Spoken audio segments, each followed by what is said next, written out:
Mafunzo yamba analikufusilwa chifukwa chakuti iwo sanadziwe.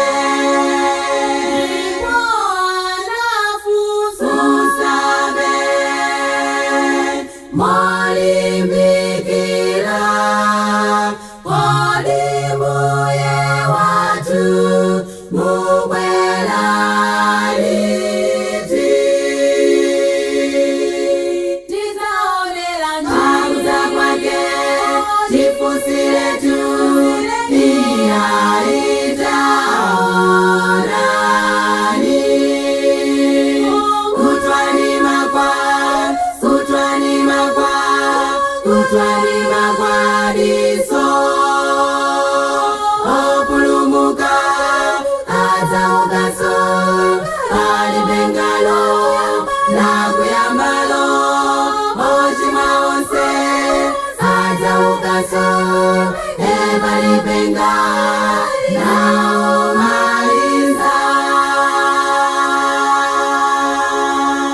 Tizaonera njia kwake tifusire tu iya itaonani.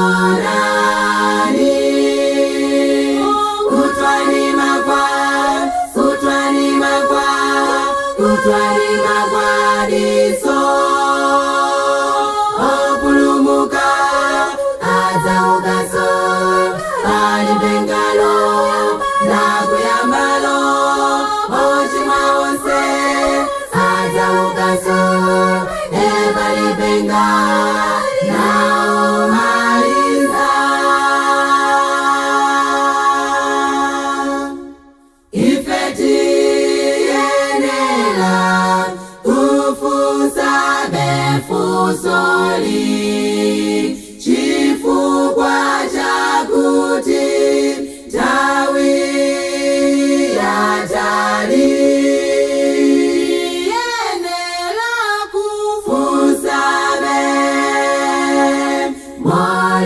Mwalimbikira kodi mbuye watu mubwera liti.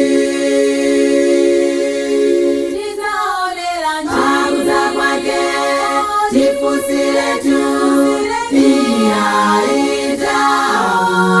itaonani. Kutwani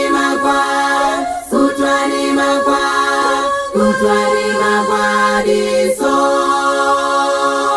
opulumuka azaugaso alibengalo nakuyambalo ochimwa onse azaugaso ebalibenga naomaliza. Tizaonera njia kwake tifusire tu iya itaonani.